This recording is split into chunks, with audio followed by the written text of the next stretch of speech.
Bonjour à toutes et à tous. On va attendre quelques minutes que tout le monde se connecte. Si vous voulez, on peut commencer par vous laisser le chat ouvert. Donc, on utilise aujourd'hui un nouvel outil, mais qui va fonctionner vraiment pour nous habituer comme on l'a toujours fait. Si vous voulez, ce qu'on peut faire, c'est que je vous laisse présenter un petit peu vos corps de métier éventuellement pour qu'on puisse utiliser peut-être les exemples de vos corps de métier directement. Donc, on laisse un petit peu tout le monde se connecter. Bonjour à tous.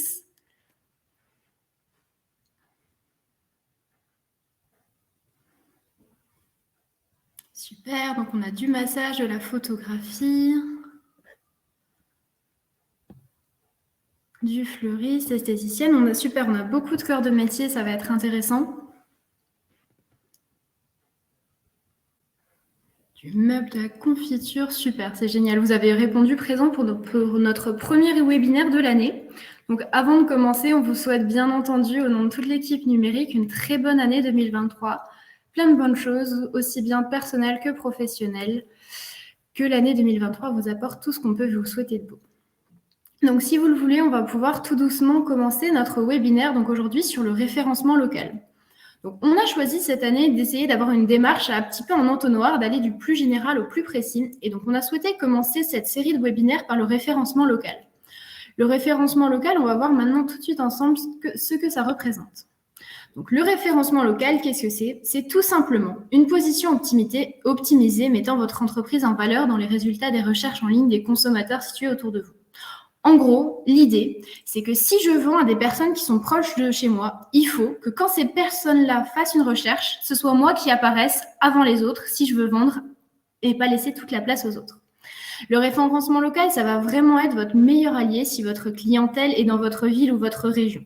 Si vous expédiez très loin, le référencement local sera utile également, mais à moindre mesure par rapport à un boulanger qui va vendre dans les 3 villages autour de chez lui, une masseuse qui travaille uniquement sur la région de Strasbourg, ce genre de choses. Donc, le référencement local, vous vous en doutez, ça va être un avantage concurrentiel assez immédiat. Pourquoi un avantage concurrentiel immédiat? Tout simplement parce que si vous êtes trouvable sur le web, que vos informations essentielles y sont présentes, l'adresse, le numéro de téléphone, les horaires, ce que vous proposez, les différentes activités que vous proposez sont présentes en ligne, on va savoir ce que vous faites et le client a une possibilité de venir chez vous plutôt que chez quelqu'un qui l'aurait précisé à votre place. Vous devez être visible en ligne. Pour être visible en ligne, pas de secret, le seul moyen d'être visible en ligne, c'est d'être référencé. Aujourd'hui, on va voir ensemble les différents moyens d'être référencé en ligne. Parce qu'aujourd'hui, vous vous en doutez bien, vous en avez peut-être déjà même fait l'expérience. Si je ne suis pas présent en ligne, j'offre tout simplement l'opportunité à mes concurrents d'absorber l'ensemble de la demande des internautes. Si aujourd'hui, moi, je suis pâtissier, je fais essentiellement du gâteau de mariage, c'est ma passion. Si je ne suis pas présent en ligne, la personne qui va chercher gâteau de mariage Barin ne va pas me trouver. Si je suis présent en ligne, mais simplement en tant que pâtissier et que je ne précise pas les choses, elle a encore moins de chances de me trouver. Si par contre mon concurrent, qui lui n'est pas spécialisé là-dedans du tout, mais a pensé à l'écrire, automatiquement, le jour où je vais faire ma recherche, si lui l'a précisé et pas vous, je vais tomber sur la page du conquérant. Donc vraiment, l'idée du référencement local, c'est non seulement d'être trouvable en ligne, mais aussi de ne pas laisser n'importe qui prendre votre place. Donc, ce que je vous propose aujourd'hui, c'est qu'on voit les éléments phares du référencement local. On va commencer par... Ah, alors, je vois que vous ne voyez pas ma diapositive suffisamment grande. Alors, on va regarder tout ça. Est-ce que là, vous ne voyez toujours pas ma diapositive en principal ?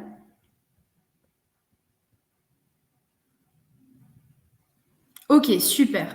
N'hésitez pas à me le dire si jamais il y a des soucis, des petites choses. De toute façon, de manière générale, on est toujours demandeur de vos conseils, de vos retours. Mais c'est une première pour nous d'utiliser ce service de webinaire. Donc, du coup, n'hésitez pas s'il y a des soucis. Ok, donc on va pouvoir reprendre. Merci à tous pour vos réponses. Donc, du coup, ce que je vous disais, c'est qu'on a essayé d'aujourd'hui vous présenter les éléments phares du référencement local. Donc, pour ça, je vous propose qu'on voit d'abord Google My Business, qui est vraiment l'élément numéro 1 du référencement local. Ensuite, on va pouvoir parler des annuaires locaux, des réseaux sociaux, des avis, du site web et de la presse. Alors, Google My Business. Google My Business, est-ce que certains parmi vous utilisent cet outil? Je ne sais pas si vous le connaissez. Google My Business, ça va simplement être le petit encart que vous voyez là en bas de la présentation qui vous permet de trouver les informations essentielles de votre entreprise. Alors, je regarde juste le chat. Quand vous tapez le nom d'une entreprise, si vous trouvez ses coordonnées, c'est simplement qu'elle est présente sur Google My Business. Si aujourd'hui, je ne suis pas présente sur Google My Business, le jour où mes concurrents vont, eux, être présents sur Google My Business, une fois de plus, c'est eux qui apparaissent, pas moi, ce qui peut être un problème pour nous. Alors, l'idée de créer votre compte Google My Business, c'est d'avoir un service de référencement qui est vraiment destiné uniquement aux entreprises. Vous allez pouvoir créer cette fiche très rapidement. Google vous pose directement, vous allez sur créer ma page Google My Business, plusieurs questions, les unes derrière les autres. Ces questions, les unes derrière les autres, apparaissent, on les remplit au fur et à mesure. Si vous avez besoin d'accompagnement, vos conseillers chambre de métier sont là pour créer cette page avec vous. Et on va y mettre l'ensemble des informations qu'on est d'accord d'apporter. À minima, le nom de l'entreprise et une coordonnée. Ça peut être un email si je ne veux pas mettre mon adresse physique. Je pense notamment à tous nos micro-entrepreneurs qui travaillent parfois de la maison. Mais si je le souhaite, je peux, et moi je vous encourage à mettre plus d'informations. Le nom, les coordonnées, c'est bien, mais si je peux mettre les horaires auxquels je suis joignable, les descriptions de mes produits, les descriptions de mes services, si je vais pouvoir collecter des avis reçus, on en reparlera plus tard, mais vous le savez bien entendu, aujourd'hui, les avis, c'est une vraie mine d'or pour l'entreprise. On va pouvoir également mettre en valeur les produits et les différents services qu'on vend. On en parlait tout à l'heure. Si aujourd'hui, je suis photographe, mais que je me spécialise dans la photographie de portrait, c'est important de préciser ce que je fais parce que je ne vais peut-être pas faire de la photographie reportage ou de la photographie industrielle. Plus je vais être précis sur cette page, plus je vais pouvoir capter la clientèle qui m'intéresse. Ça va faire gagner du temps à tout le monde. Vous n'allez pas avoir des demandes de devis pour des prestations que vous ne faites pas, que vous ne souhaitez pas particulièrement faire. Et le client ne perd pas de temps à vous contacter, ça facilite la chose. Le client, on le sait, il a parfois une petite timidité, voire une petite fainéantise. Il n'a pas envie d'aller poser 15 questions à tout le monde. Plus facilement il trouve l'information, plus facilement il va venir vers vous. Voilà pour Google My Business. L'avantage de Google My Business, ça va être, donc, comme vous le voyez maintenant sur l'écran, de vous distinguer de la concurrence. Quand vous tapez le nom d'un métier, là j'ai pris l'exemple de couturière Metz, vous allez voir plusieurs entreprises qui apparaissent. Pourquoi ces entreprises apparaissent plutôt que d'autres? Plusieurs raisons à ça. Est-ce qu'elles sont plus proches de moi? Est-ce qu'elles ont des meilleures notes? Est-ce que dans ma recherche, j'ai peut-être cherché couturière Ourlet et il apparaît Ourlet dans leur description? La page Google My Business va vraiment apparaître lorsque le client recherche votre entreprise, mais aussi lorsqu'il fait une recherche du secteur. C'est vraiment pour ça qu'il va être important de mettre à jour les informations, les photos, d'optimiser le contenu et d'insérer les mots-clés. Les mots-clés, on en a déjà parlé pour nos habitués des webinaires, mais on pourra en reparler, n'hésitez pas. Les mots-clés, ça va simplement être les mots qui vraiment caractérisent votre activité. Alors, je vois dans le webinaire qu'on a une question. Google My Business n'existe plus, c'est Google Maps maintenant. Alors, Google My Business a évolué. On peut maintenant le gérer depuis Google Maps, mais le principe de Google My Business perdure. Effectivement, l'appli a changé. Pour ceux qui sont habitués à travailler dedans, ça nous a tous un petit peu chamboulé au début. On n'a plus cette interface administrateur qu'on pouvait trouver auparavant, mais Google My Business est toujours utilisable. N'hésitez pas, donc j'ai ma collègue Nora Demangeon qui répond un petit peu à vos questions dans le chat, mais s'il y a des questions auxquelles il faut répondre à l'oral qui peuvent apporter une réponse à plus de monde, on le fait, il n'y a pas de souci. Le chat, il est vraiment là pour vous, n'hésitez pas à nous faire vos retours, nous poser vos questions. Donc, Google My Business, on a listé déjà énormément d'arguments. Un autre argument sur Google My Business, ça va être d'augmenter la visibilité. Vous pouvez apparaître simplement sur la carte. Ça a déjà dû vous arriver, vous regardez Google Maps pour vous rendre quelque part et vous avez des petits pins qui apparaissent avec des restaurants à proximité, des bars à proximité, un musée. Ça peut vous permettre, vous, en tant qu'entreprise, d'apparaître également de cette manière-là, d'être localisé sur Maps aussi. Si demain, j'ai un client qui doit venir chez moi, il peut utiliser l'itinéraire, il trouve tout de suite le chemin pour venir jusqu'à mon entreprise. Donc, c'est un vrai gain de temps, d'autant plus que parfois, on est dans des zones industrielles ou des petits villages qui ne sont pas hyper bien indiqués. Avec My Business, mon client prend son téléphone, il a directement un itinéraire précis jusqu'à chez moi. Ça va nous permettre également d'améliorer la e-réputation. La e-réputation, c'est simplement la réputation qu'on peut avoir en ligne, le bouche à oreille, mais version numérique. Pourquoi ça va améliorer ma e-réputation? Parce que je vais pouvoir demander des avis. Je vais demander des avis à mes clients qui vont me laisser des avis, qui vont me dire que ça s'est bien passé, qui me recommandent, qui a ci, qui a ça. Le fait pour mes clients de s'exprimer, c'est déjà agréable, mais pour le prospect, le client potentiel, c'est ce qui va très souvent le convaincre. Vous en avez déjà très certainement fait l'expérience, vous cherchez un professionnel, aussi bien un restaurant qu'un dentiste. Si les avis sont bons, je vais y aller beaucoup plus facilement que si on me met en alerte. Il y a même des chances que si on me met en alerte, dans le doute, je passe. L'idée vraiment, c'est que Google My Business va aussi améliorer mon référencement d'autres outils. Si je suis présente sur Google My Business et que j'y intègre un lien vers mon site web, vers mon réseau social, ça leur donne aussi plus de légitimité. D'une part, ça me permet d'avoir peut-être plus de monde qui arrive sur mon site web si celui-ci n'est pas forcément toujours bien optimisé, mais ça va permettre aussi à l'algorithme Google de comprendre qui je suis. Alors, on a une autre question. Comment peut-on mettre sur Google My Business uniquement vente sur rendez-vous? Vous avez en fait la possibilité de sélectionner. Google vous pose plein de petites questions et dans les paramétrages, on a ensuite uniquement sur rendez-vous. Donc ça, on peut le faire apparaître. On peut jouer aussi avec les horaires qui sont disponibles. On a une autre question. Je vois sur votre exemple le nombre d'années d'activité de l'entreprise. Est-ce pertinent? Pour moi, le nombre d'années de l'entreprise peut être effectivement vraiment pertinent pour plusieurs raisons. D'une partie, ça va montrer votre expérience. Avec le temps, on ne fait que se perfectionner. Non pas qu'une entreprise débutante ne serait pas bonne, mais une entreprise qui a l'habitude de travailler a peut-être déjà fait face à plus de problématiques, a peut-être déjà pu se faire la main simplement. Si vous êtes masseuse, que vous sortez de l'école, vous n'avez peut-être pas les mêmes réflexes, les mêmes capacités, les mêmes expériences aussi, différents types de clients, qu'une personne qui vient de se lancer par rapport à une personne qui a beaucoup d'expérience. Pour les entreprises du BTP, par exemple, si je vous commande un produit, vous venez travailler chez moi avec une garantie décennale, j'aurai peut-être plus confiance de la garantie décennale d'une entreprise qui a pignon sur rue depuis des années que sur une entreprise qui est ouverte depuis quelques semaines qui me propose une garantie décennale. En tant que client, je peux me poser la question, ça fait 4 mois qu'ils sont ouverts, est-ce que vraiment, si je les appelle dans 6 ans pour un problème sur ma menuiserie, ils vont encore me répondre présent? Donc, les nombres d'années, ce n'est pas forcément obligatoire, mais moi, c'est quelque chose que je vous recommande de faire parce que simplement, ça va montrer votre professionnalisme, ça va montrer depuis combien de temps vous travaillez, ça fait partie de l'histoire de l'entreprise. Voilà un petit peu, j'espère que j'ai pu répondre à votre question, Sophie. Donc, on a parlé de Google My Business, je vous propose maintenant de parler un petit peu des réseaux sociaux. Donc, on ne va pas entrer dans le détail comme dans un webinaire spécial réseaux sociaux, donc vous pourrez d'ailleurs retrouver tous nos replays sur les réseaux sociaux, mais simplement faire un tour d'aperçu de pourquoi les réseaux sociaux peuvent-ils être pertinents pour mon activité dans le cadre du référencement local. Aujourd'hui, il existe vraiment une multitude de réseaux sociaux. On va cibler ceux que notre audience utilise et ceux aussi qui correspondent à mon entreprise. Réseaux sociaux, là, je vous ai mis à l'écran les plus répandus, en tout cas chez nous, en France. Instagram, Facebook, LinkedIn, Twitter, YouTube, les plus récents, Snapchat, TikTok et enfin Pinterest. L'idée, c'est de choisir les réseaux sociaux sur lesquels vous êtes à l'aise, sur lesquels votre clientèle se trouve et ceux qui correspondent à votre entreprise. Alors, j'ai une question sur les replays des réseaux sociaux. Vous retrouvez tout ça sur le site de notre chambre de métier, cma-grandest.fr. On vous mettra le lien dans le chat tout à l'heure. Et donc, une question sur le Google My Business, on revient aux réseaux sociaux tout de suite après. C'est une question qui est intéressante.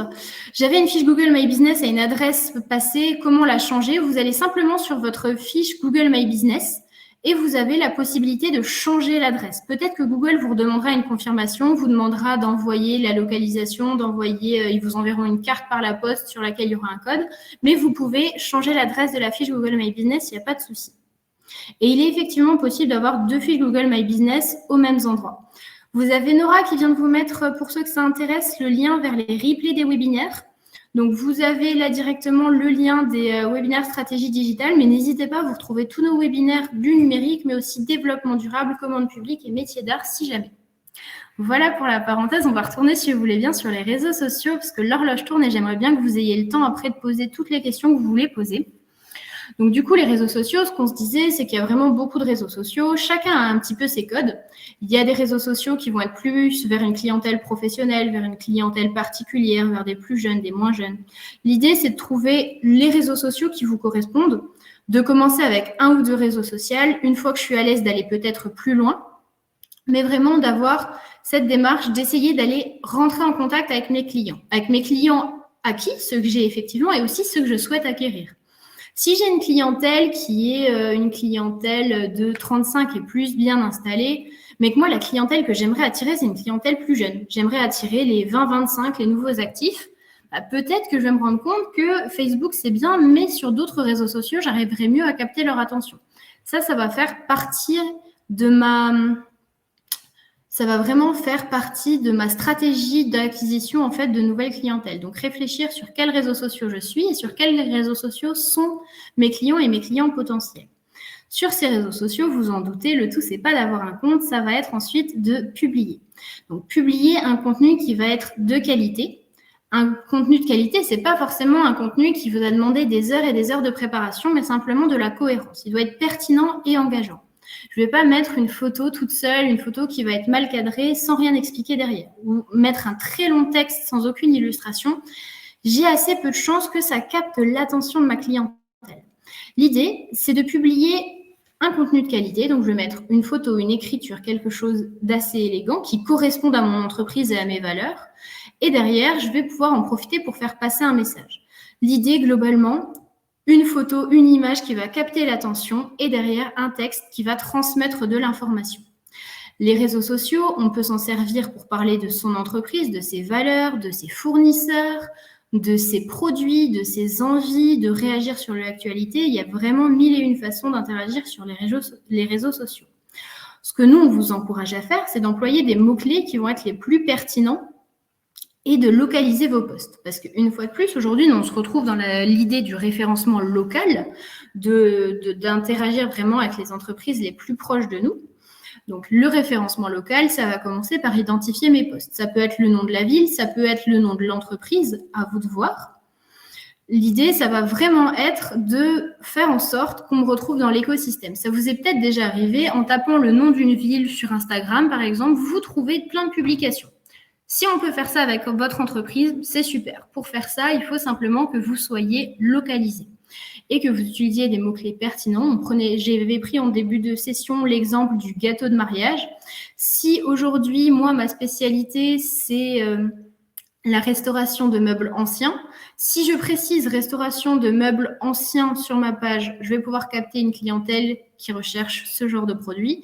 Si je tape simplement restauration ou meubles, forcément, non seulement il y a des doubles sens, mais en plus, c'est beaucoup plus vaste. Ce qu'on vous encourage à faire aussi sur les réseaux sociaux, c'est rejoindre des communautés locales. Ça peut être « j'achète à » plus le nom de la ville.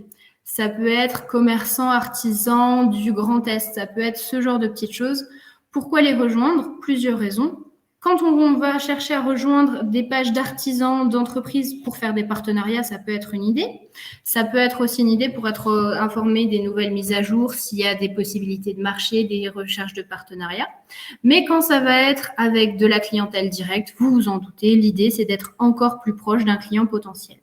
Le tout, c'est vraiment d'adopter une stratégie d'acquisition. L'idée, c'est simplement de se dire, je ne le fais pas pour du vent. Si maintenant je vais sur Facebook pour promouvoir mes articles, il faut se dire, je veux le faire pour promouvoir mes articles, je veux le faire pour promouvoir ma marque, je veux le faire pour vendre. Avoir un but et tout faire pour arriver à ce but-là.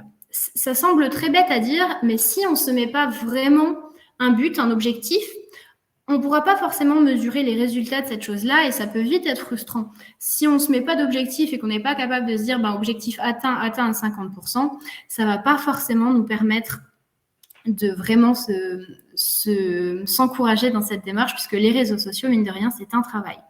C'est un travail, mais un travail qui a tendance à payer parce que comme vous voyez le chiffre à l'écran, en moyenne en France, on a un Français qui passe 150 minutes par jour sur les réseaux sociaux.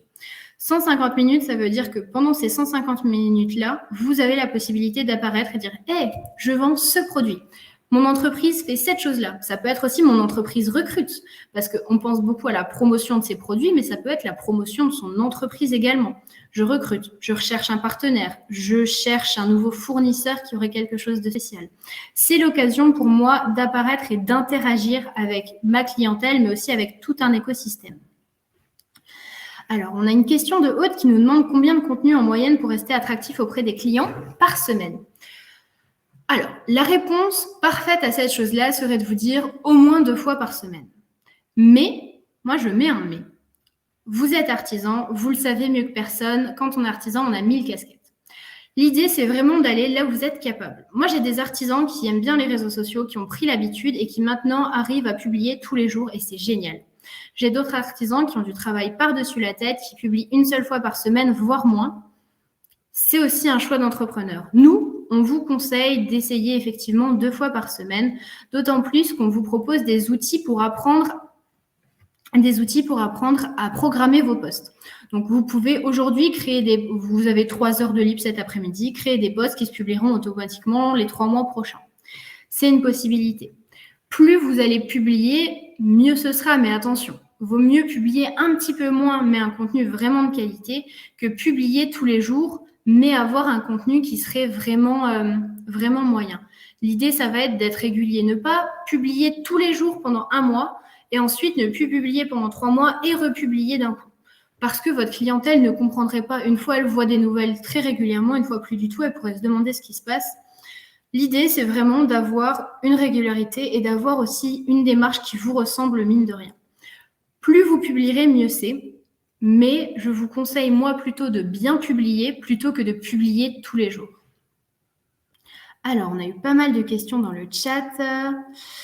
Donc, que pensez-vous de Google Ads? Alors, Google Ads, à prendre avec un petit peu de recul. Google Ads, c'est un très bel outil, mais sur lequel il faut préparer correctement son contenu. Si c'est quelque chose que vous souhaitez mettre en place, n'hésitez pas à prendre contact avec le conseiller numérique de votre région.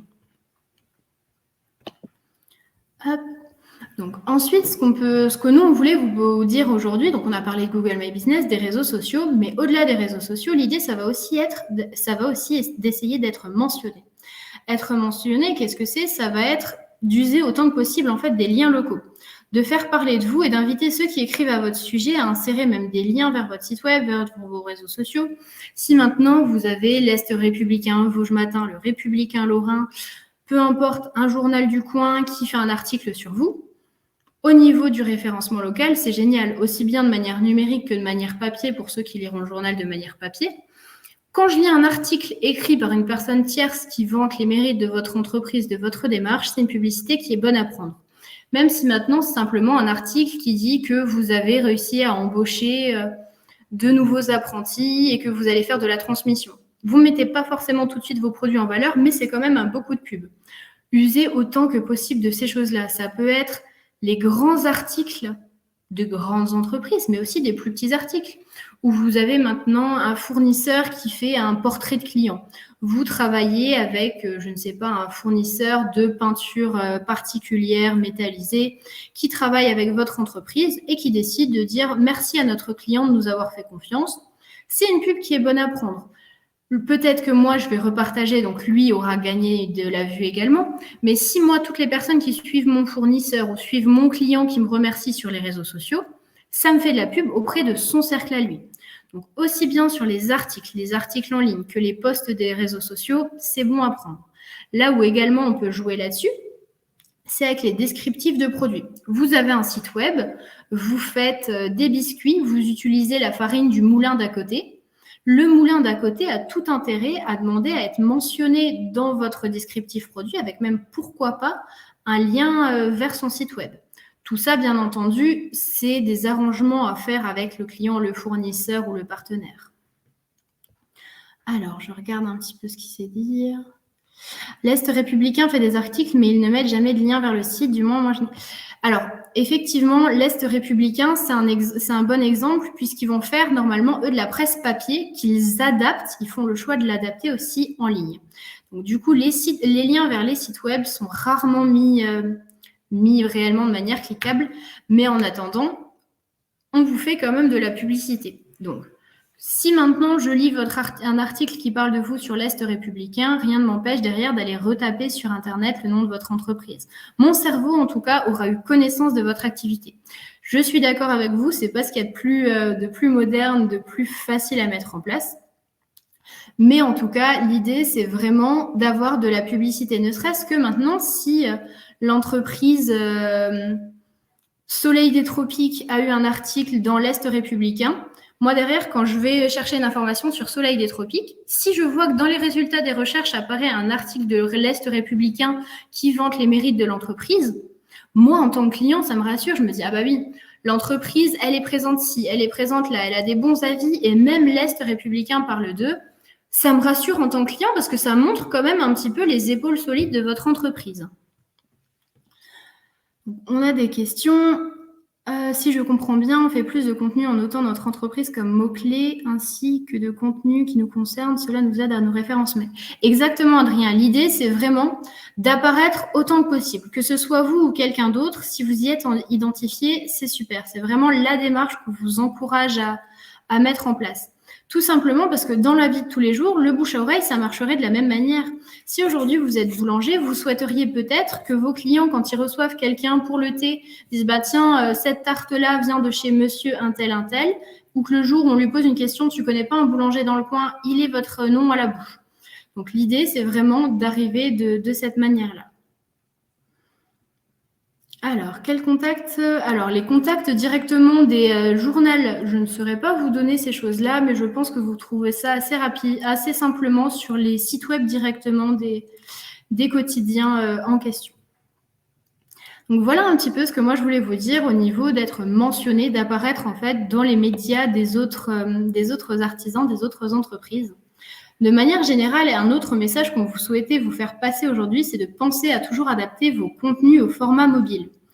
Pourquoi adapter vos contenus au format mobile? Simplement parce qu'on a un chiffre qui date de 2021 qui nous dit que 95% des utilisateurs de smartphones ont cherché de l'information locale en 2021.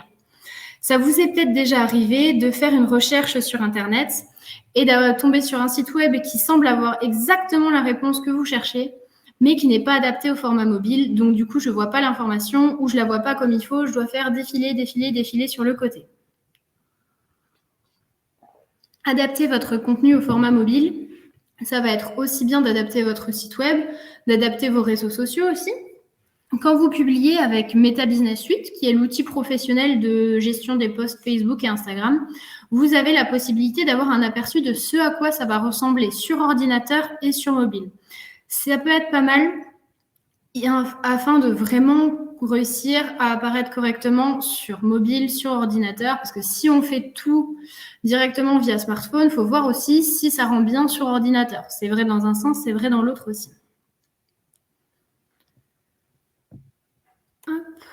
Donc, on a une question de Hadjar qui nous demande comment se rendre visible auprès des journaux locaux. Quand on n'a pas de fournisseur local, c'est tout à fait possible également. Ça peut être soit répondre parfois à des appels. Vous avez parfois on recherche un artisan qui a décidé de se reconvertir après 40 ans, appel à candidature, directement le journal qui publie. Ça peut être vous qui entrez en contact avec, ça peut être aussi simplement le journal qui vous contacte, qui voit que vous faites quelque chose qui change. Mais n'hésitez pas à essayer de prendre contact un petit peu avec l'écosystème local de manière générale. On a parlé de journaux, mais ça peut être aussi le journal de la commune. Vous habitez une ville, un village et il y a le journal de la commune, ça peut être l'occasion d'y apparaître. Vous avez la communauté de communes qui lance tous les mois un petit journal qui est accessible par email ou par papier. Vous pouvez essayer de prendre contact aussi avec cet écosystème-là, de manière générale d'ailleurs. C'est quelque chose que nous, on vous encourage toujours à faire, de prendre contact autant que possible avec l'écosystème. C'est toujours bon à prendre en termes de réseau, en termes de conseils, même en termes de clientèle. Peut-être que vous vendez des produits, mais qu'on ne vous connaît pas énormément. Plus vous essaierez de développer votre réseau, plus vous aurez de visibilité pour l'entreprise et d'opportunités aussi. Donc, on a pu parler des réseaux sociaux, de Google My Business, d'être mentionné. Ce dont on va parler maintenant, c'est le site web. Donc, tout le monde n'a pas de site web aujourd'hui, je m'en doute bien. Mais Pour autant, c'est des petites informations qui restent intéressantes. Donc, le site web, la première chose, le responsive et adaptative design.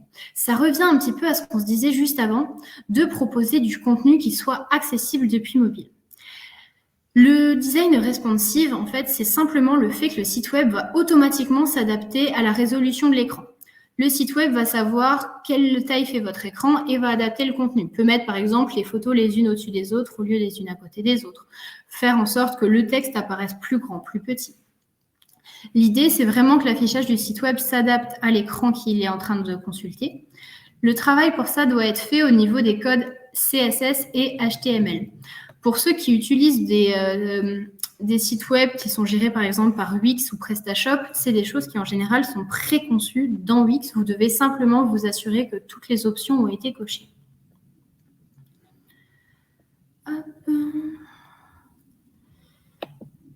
Alors, Pauline, je vois votre question. Ce que je peux vous proposer de faire, c'est carrément de prendre directement rendez-vous pour qu'on voit ça, soit moi si vous êtes en Moselle, soit un collègue directement du département dans lequel vous êtes présente, afin de vous apporter une réponse plus précise.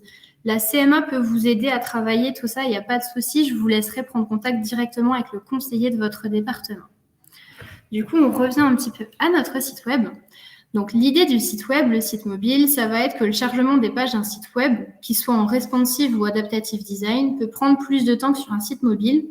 Il y a du coup des entreprises qui vont décider de créer un site propre pour le mobile. Ça veut dire, en gros, qu'on va créer un nouveau site web avec une URL qui sera spécifiquement générée. Un site web mobile, c'est donc pas exactement la même chose qu'un responsive design ou adaptative design. Vous l'imaginez bien, pour un artisanat de petite taille, il va peut-être être plus simple de créer un site web qui s'adapte à l'écran que de créer 2 sites web, simplement parce que créer 2 sites web, c'est 2 fois plus de travail. Le responsive design, il va vraiment être développé pour s'adapter à l'écran, alors que le site web mobile va être un nouveau site web qui va du coup demander de travailler également dessus. On n'aura pas forcément toutes les problématiques de référencement, mais on devra remettre tous nos articles, remettre toutes ces petites choses-là. La rédaction du contenu pour le site web va être vraiment importante. Une fois de plus, en fait, on va revenir un petit peu à ce qu'on se disait avant sur les réseaux sociaux d'une certaine manière. L'idée, c'est que les créateurs de sites web aujourd'hui, ils vont devoir introduire le référencement local dans leur SEO, donc Search Engine Optimization. L'idée d'optimiser les moteurs de recherche. L'idée, c'est d'apporter une réponse pratique et adaptée au secteur. Les requêtes, par exemple, restaurant à Strasbourg ou rédacteur SEO à Metz, introduisent cet aspect géographique, c'est-à-dire qu'on va toujours mettre une relation de proximité. Si maintenant vous êtes coiffeur à Reims, il faut qu'il y ait écrit Reims à cet endroit-là. Si vous travaillez avec d'autres écosystèmes plus ou moins proches, l'idée, c'est vraiment de toujours rédiger le contenu de manière optimisée. Plus schématiquement encore, on revient à l'idée de mots-clés. Est-ce que moi, il apparaît quelque part le contenu que le client peut être amené à rechercher? Une question à se poser, aussi bien pour le site web, mais aussi pour Google My Business, pour les réseaux sociaux. Tout ça, l'idée, ça va être de vraiment se dire, qu'est-ce que mon client peut être amené à chercher sur Internet? Et faites l'exercice, vous verrez que très certainement des mots-clés n'apparaissent pas chez vous. Si vous êtes, par exemple, je ne sais pas, plâtrier, est-ce qu'il va apparaître dans mes mots-clés des mots qui ne sont pas forcément hyper professionnels? Peut-être que moi, j'ai des mots très techniques, mais que le client qui n'y connaît rien va chercher simplement comment faire des murs plats. Est-ce que toutes ces choses-là, je vais pouvoir les trouver? Sur le site web, un petit peu plus technique, on va avoir aussi l'importance des balises. Là, on parlait du contenu, donc des petites choses qu'on peut adapter assez facilement. On va maintenant entrer plus dans les paramètres. Donc, l'importance des balises. Les balises sur le site web, ça correspond en fait aux différentes étapes des branches. Quand vous avez un site web, vous avez un titre 1, en dessous duquel vient un titre 1.1. Ça, c'est en fait les balises, ça va simplement être cette chose-là. La balise du titre, ça va être la description du contenu d'une page et elle ne doit pas dépasser 65 caractères. La balise de la description, pareil, elle va venir décrire la page et résumer à l'internaute son contenu en 165 caractères. Donc, ça reste vraiment pas grand-chose. Quand on parle de caractères, on parle de lettres, pas de mots. Les balises aussi, schéma markup, la stratégie du netlinking. Tout ça, c'est des petites choses à travailler au fur et à mesure, mais à ne surtout pas minimiser. C'est en fait, dans ces balises, ces choses qui n'apparaissent pas forcément à l'écran de manière directe. C'est ici qu'on va pouvoir optimiser l'ensemble des informations. Donc, non seulement c'est bon pour mon référencement local, mais aussi ça va permettre à mon entreprise, à mon client potentiel de tomber sur le site web qui est pertinent. Si j'ai des visites de sites web de clients qui ne sont pas forcément pertinentes, alors oui, ça va me faire de la visibilité, ça va peut-être aider à l'algorithme à comprendre que les gens viennent chez moi. Sauf que s'ils viennent et qu'ils repartent tout de suite, c'est pas bon non plus. Donc l'idée, c'est d'amener le client potentiel facilement sur la bonne page. Donc pour le site web, Google Analytics, j'ai choisi de vous laisser Google Analytics, mais pour ceux qui suivent un petit peu l'actualité, on sait qu'en ce moment, Google Analytics sont un petit peu sur la sellette. Il y a d'autres outils que Google Analytics. En tout cas, l'idée, c'est d'avoir un tracker de site web. Donc, un tracker de site web, Google Analytics ici en l'occurrence, l'idée, c'est simplement d'avoir le site web qui est relié à un outil qui va collecter toutes les informations sur qui se connecte. Qui se connecte où dans le monde? Qui est-ce qui vient sur mon site web? Qu'est-ce qu'ils y font? Quelles pages ils vont voir? Quels liens ils utilisent? Toutes ces petites choses-là, moi, elles m'aident non seulement à comprendre, mais elles m'aident aussi, ici, dans ma démarche de référencement local, à comprendre de quelle zone géographique viennent les clients qui viennent chez moi. Alors, j'en profite pour jeter un œil dans le chat. Alors, quand on habite dans un patelin, vaut-il mieux se localiser dans notre village ou la ville la plus proche? Alors, bonne question, Ardo. Alors, moi, ce que j'ai tendance à vous recommander, c'est de mettre l'adresse réelle, puisque si le client doit se déplacer chez vous, par exemple, pour un devis ou veut voir votre adresse réelle va rester celle du patelin.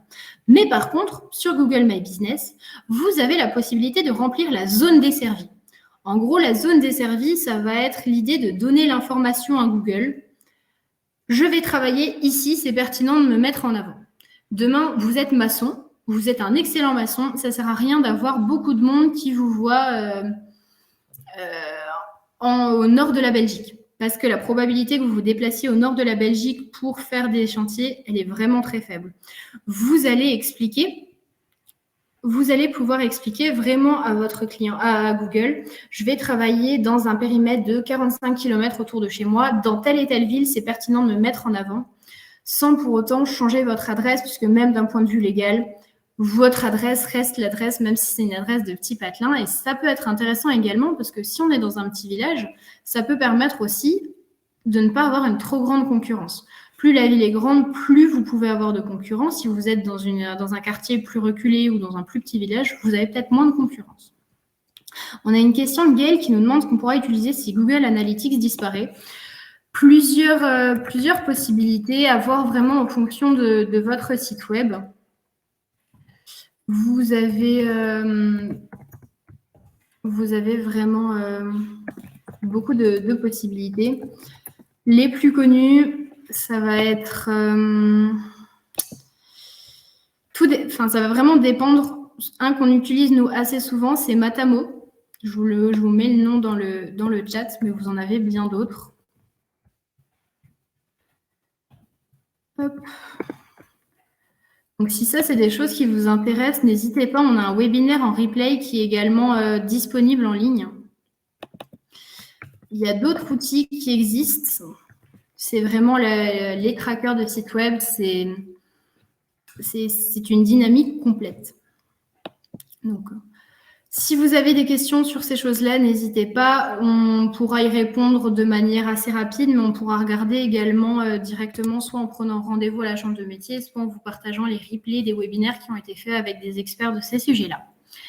Donc, une autre chose dont on voulait vous parler aujourd'hui, c'est les annuaires locaux. On y pense de moins en moins avec justement la multiplication de Google My Business, du référencement réseaux sociaux, ce genre de choses. Mais les annuaires locaux, en ligne ou papier, la spécificité, ça va être de filtrer et présenter les adresses et les contacts en fonction d'une position géographique.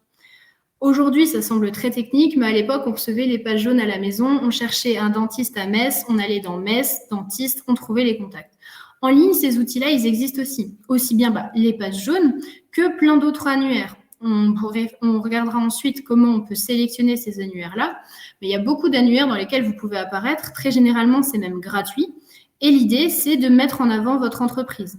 Même si ce n'est pas forcément cet annuaire qui va vous rapporter l'ensemble de votre clientèle, l'idée, ça va être aussi de se dire que peut-être je vais avoir 3 personnes qui vont aller dessus, mais si ces 3 personnes viennent chez moi derrière, c'est tout gagné pour moi. L'exemple des pages jaunes, il est assez intéressant, puisque aujourd'hui, la jeune génération, si vous lui parlez réseaux sociaux, elle sera peut-être très réceptive. Les pages jaunes, pas vraiment, voire pas du tout.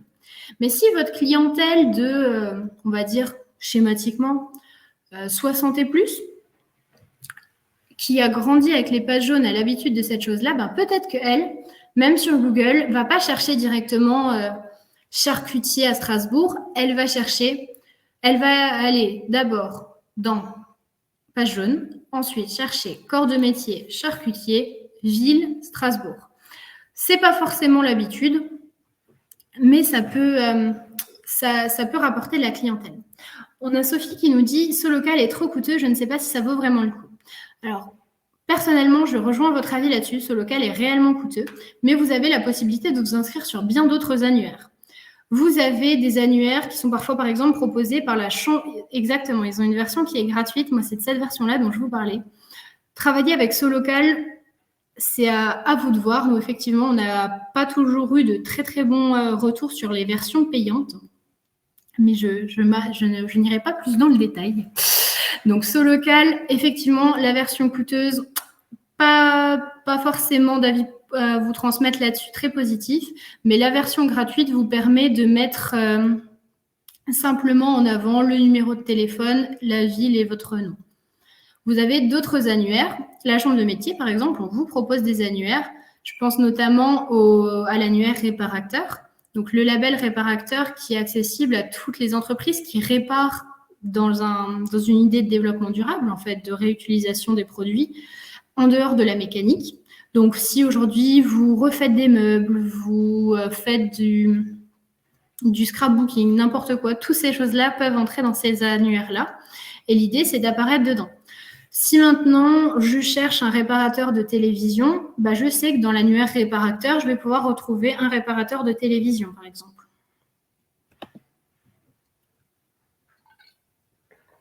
Les annuaires locaux.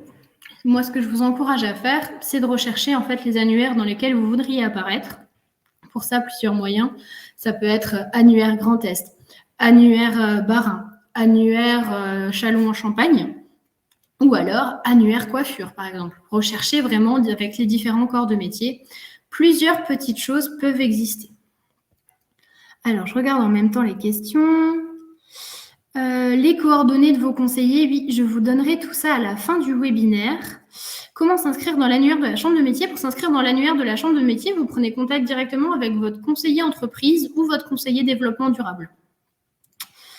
Attention aux annuaires qui proposent des adhésions CPF. Effectivement, de manière générale, de toute façon, vous êtes très certainement informé, mais avant d'utiliser quoi que ce soit au CPF, on vérifie parce qu'il y a énormément d'arnaques là-dessus, d'autant plus que la plupart des annuaires sont accessibles en version gratuite.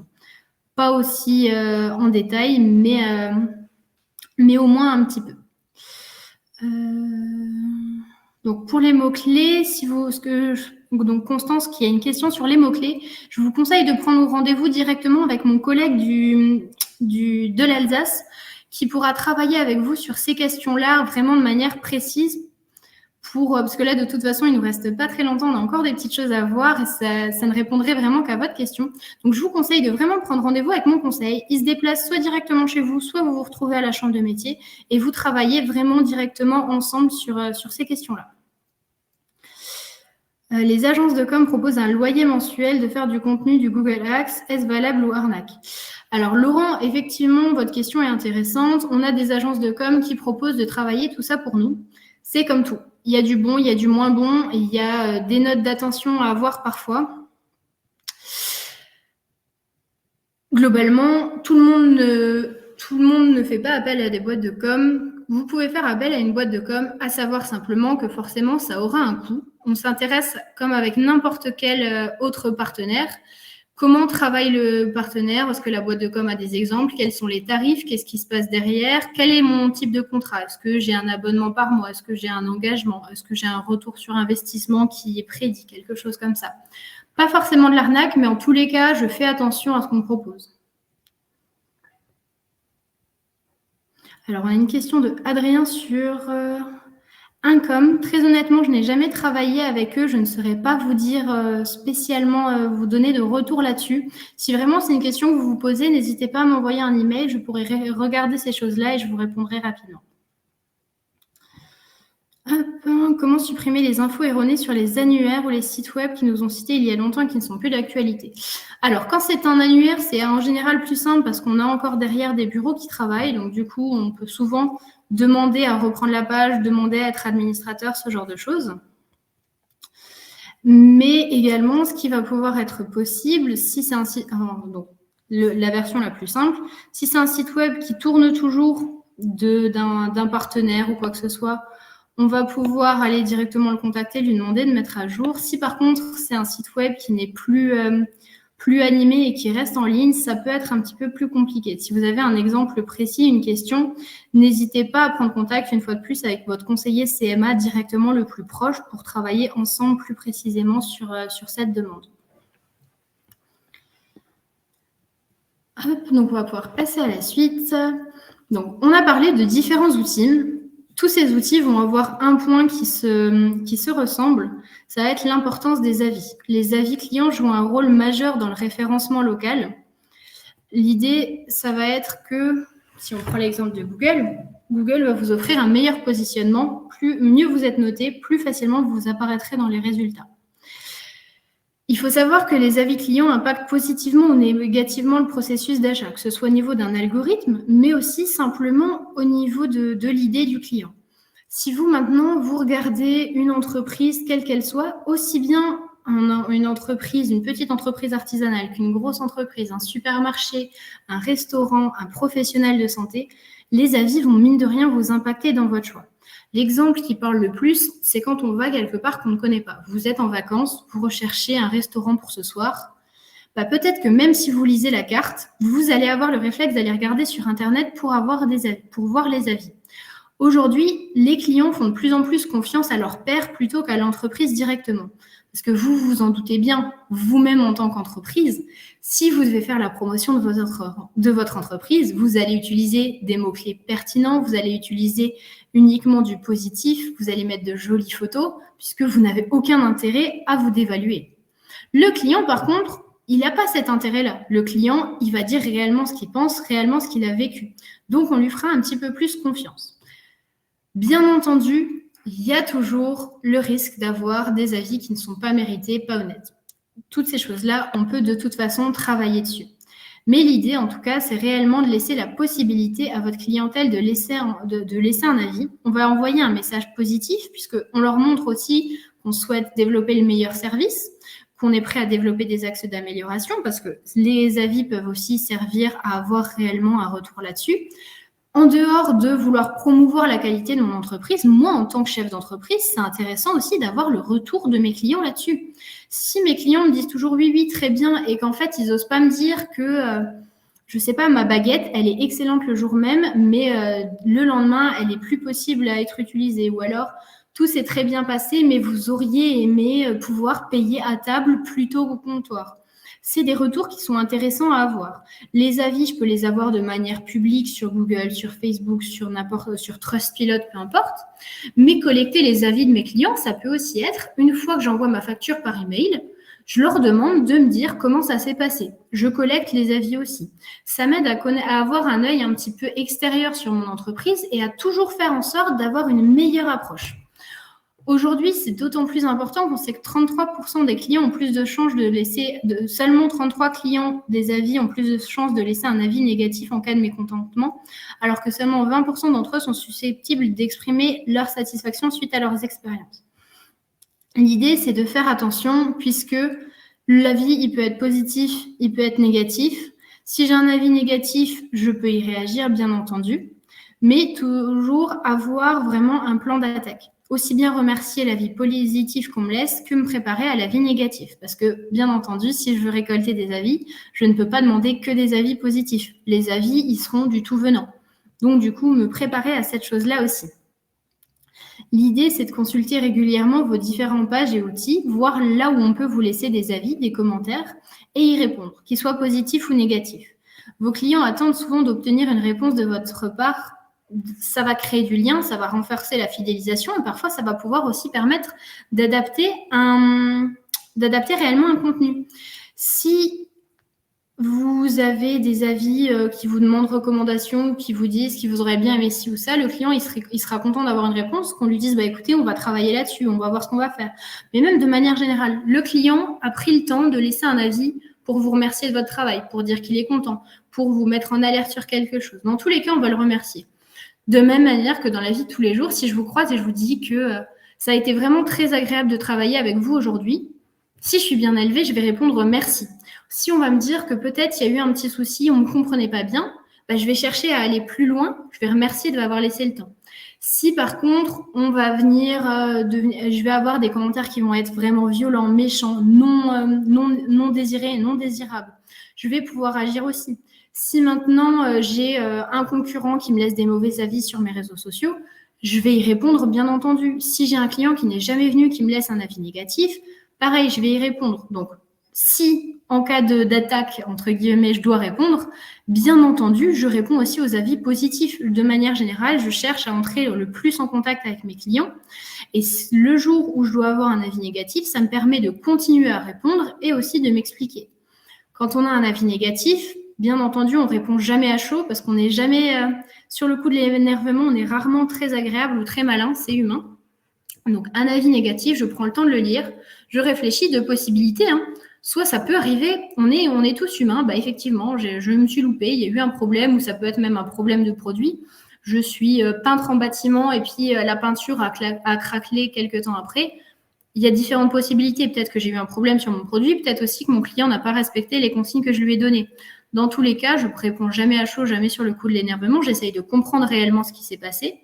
D'abord, si je me suis loupée, bah, de prendre contact avec le client, de voir comment on peut rétablir les choses. Si par contre j'ai des avis négatifs qui ne sont pas mérités, je suis coiffeuse, j'ai fait une décoloration à une cliente qui m'a dit qu'elle avait un cheveu pur. En fait, elle avait autre chose en dessous, donc la décoloration a abîmé ses cheveux, a viré. Je vais répondre que je lui avais prévenu, je lui ai posé la question, que pour autant, n'hésitez pas à repasser, on peut essayer de rectifier ci ou ça, n'hésitez pas à reprendre rendez-vous. Mais ça vous permet aussi de vous justifier. Et le client potentiel qui derrière va passer, voir des avis auxquels il pourrait ajouter quelque chose. Si maintenant vous arrivez sur une page, on vous dit coiffeur absolument horrible, a ratatiné toute ma chevelure, peut-être qu'en tant que client derrière, je vais me dire pas sûr que ce soit top. Mais par contre, derrière, si je vois la réponse du professionnel qui est calme, sympathique et qui explique que effectivement, lors de votre visite, nous vous avions prévenu que tels étaient les risques et vous nous aviez dit que vous montrez aussi votre professionnalisme. Donc, l'avis négatif n'est pas forcément risqué pour vous.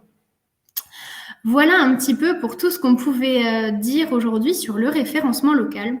On a dit, mine de rien, beaucoup de choses. On a pu un petit peu dévier aussi grâce à vos questions. N'hésitez pas, en tout cas, quand vous avez des questions, on essaye d'y répondre autant que possible. Bien entendu, on vous conseille, nous, toujours de prendre rendez-vous avec directement vos conseillers, puisque quand on travaille en face à face, on est toujours beaucoup plus efficace, beaucoup plus pertinent. Ça nous permet d'avoir des réponses les plus précises selon votre corps de métier, là où vous souhaitez emmener l'entreprise. Mais en tout cas, n'hésitez pas. Là, on a encore quelques minutes. Si vous avez des questions, le chat est ouvert. N'hésitez pas. Hop. On avait une question tout à l'heure par rapport aux coordonnées de vos conseillers entreprises. N'hésitez pas à mettre le nom de vos départements, le nom du département pour lequel vous souhaitez avoir les coordonnées de votre conseiller. Moi, en attendant, je regarde si je n'ai pas un document encore avec tout ça. Mais sinon, je vous l'envoie directement via le chat. Alors, Sabine, votre contact, ce sera tout simplement moi pour la Moselle.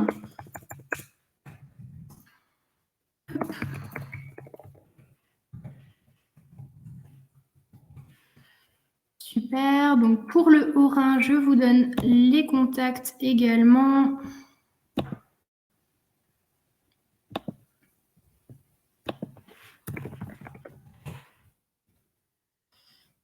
Hop, hop, hop.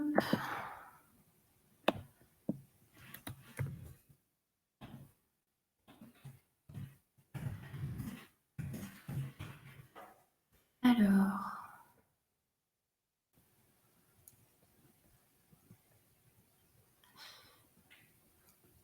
super. Donc, en fait, je vois que Nora nous a carrément mis directement le formulaire avec les contacts de vos conseillers. Donc, ce sera tout bon. Alors, on a une question de Déborah qui peut intéresser, à mon avis, tout le monde. Comment faire pour que nos clients mettent des avis sur Google? À part leur demander, y a-t-il des astuces? Alors, effectivement, leur demander, ce sera l'astuce numéro 1. Ensuite, ce qui peut être bête, c'est simplement d'avoir déjà des avis. C'est comme quand il y a un gâteau sur une table, c'est toujours plus simple de prendre la deuxième part que la première. Il faut qu'il y en ait qui se lancent. Vous pouvez leur demander des avis aussi bien dans les emails que vous pouvez leur envoyer, avoir aussi une petite plaquette qui serait sur le comptoir si vous avez un lieu physique. Vous pouvez aussi, si vous faites, je ne sais pas, vous avez par exemple une boutique qui a pignon sur rue, vous faites parfois une petite réparation où vous ne demandez rien du tout. Vous pouvez dire au client, le client vous demande combien ça coûte, bah écoutez, c'est bon, ça coûte rien du tout, mais par contre, n'hésitez pas à nous laisser un avis sur Google. Je sais que j'ai une entreprise qui fait ça et pour qui ça marche vraiment très bien. Les clients sont contents de laisser un avis, ils ont eu leur petite réparation qui ne leur a pas coûté grand-chose en plus de ça. Mais vraiment, pour avoir des avis sur les réseaux sociaux, sur Google, ça va être de demander aux clients et ensuite, peut-être qu'ils prendront eux-mêmes l'habitude de le faire. On a une question de Gaël qui nous demande si on aura un replay. Oui, dès qu'on termine l'événement, vous recevrez directement un lien replay dans vos boîtes mail. Une autre question, pareil, comment solliciter l'avis des clients? Effectivement, vous pouvez le faire aussi bien à l'oral lors des prestations que ensuite quand vous envoyez les factures. Il n'y a pas de règles strictes là-dessus. Plus vous multipliez les possibilités, plus vous aurez de chances de récolter des avis. Super. La CMA aide aussi les artisans qui débutent. Question d'Adrien, bien entendu. La CMA vous accompagne vraiment. L'idée de la chambre de métier, c'est de vous accompagner du jour où vous décidez de devenir artisan, où vous souhaitez vous former, jusqu'au jour où vous rendez les clés de votre entreprise. Donc, la CMA vous accompagne sur toutes ces questions-là. N'hésitez pas à prendre contact directement avec les conseillers de votre département, les conseillers entreprises. Alors, ce webinaire, il ne sera pas particulièrement accessible en podcast, mais vous aurez le replay que vous pourrez écouter sans avoir l'accès à sans suivre la vidéo. J'essaye en tout cas de les construire de telle manière pour que vous n'ayez pas forcément besoin du support visuel. Effectivement, Nora, donc pour ceux qui ne liraient pas le chat, nous fait part aussi d'une petite astuce qui est pas mal, c'est de mettre un QR code directement sur votre fiche client. L'idée de faciliter un petit peu l'accès à la notation. Vous pouvez mettre directement un QR code vers votre fiche Google. Quel est le coût avec la CMA, s'il vous plaît? Alors, il n'y a pas de coût réellement établi avec la chambre de métier. Pour le moment, la plupart de nos prestations sont gratuites. On fait en sorte de les faire passer dans des programmes directement. Donc, n'hésitez pas à prendre contact avec votre conseiller entreprise. Normalement, la plupart des rendez-vous ne sont pas à charge. Un QR code, sympa, mais comment s'en procurer? Vous avez plusieurs générateurs de QR code en ligne qui sont gratuits. Mais à savoir tout de même que très souvent, quand vous avez des générateurs de QR code gratuits, ils ont une date de validité. Ils vont par exemple fonctionner pendant plusieurs mois. Mais si vous tapez sur Internet générateur de QR code, vous trouvez ça de manière très simple. Vous mettez l'URL du site sur lequel vous voulez envoyer et le QR code se crée automatiquement. Ça va marcher pour tout. Ça marche aussi bien pour les avis que sur les réseaux sociaux. Si par exemple, vous allez aller sur un salon et que vous voulez envoyer les gens vers vos réseaux sociaux, vous pouvez avoir un QR code vers votre page Instagram. C'est tout à fait possible. Question de Gérard. Le diaporama est intéressant. Il sera disponible, bien sûr, le diaporama. Vous l'aurez directement accessible avec le replay. Donc, n'hésitez pas, si on a d'autres questions, le chat est ouvert. Et en dehors de ça, si jamais vous n'aviez pas de questions à poser aujourd'hui, ou c'est peut-être aussi des questions que vous ne souhaitez pas partager avec toutes les personnes qui nous ont suivis, je vous invite vraiment à prendre contact avec nos conseillers entreprises. On est là pour ça. Et sinon, comme vous le voyez là à l'écran, je vous fais part en même temps de nos prochains webinaires. On aura la semaine prochaine un webinaire sur l'élaboration d'une stratégie digitale, comment gagner des clients. Donc, on va pouvoir aller plus dans le détail que ce qu'on s'est dit aujourd'hui. Aujourd'hui, on a un petit peu teasé la chose. On a dit un petit peu ce qui était possible de voir. La semaine prochaine, vous verrez avec mon collègue vraiment comment on élabore cette stratégie digitale. La semaine d'après, le 23, toujours à 11h, on pourra travailler, donc ce sera avec moi, on pourra travailler directement l'identité visuelle de l'entreprise. comment je réfléchis à créer un logo, qu'est-ce qu'une charte graphique, quelles couleurs peuvent représenter mon entreprise. Et le 30 janvier, vous verrez avec Pierre-Étienne Pichon de la Meuse comment on peut utiliser Canva. Donc vraiment, on aura parlé la semaine d'avant de l'identité visuelle. Le 30 janvier, on se retrouvera pour vraiment voir comment on fait pour créer ça facilement sans avoir de grandes connaissances en graphisme. Donc je vois qu'on n'a plus forcément de questions dans le chat. N'hésitez pas, si vous avez encore des questions, à les poser. Puis sinon, pour les autres, je vous remercie vraiment de nous avoir suivis aujourd'hui. Je vous souhaite une très belle journée et une fois de plus, n'hésitez vraiment pas à entrer en contact avec nous s'il y a besoin.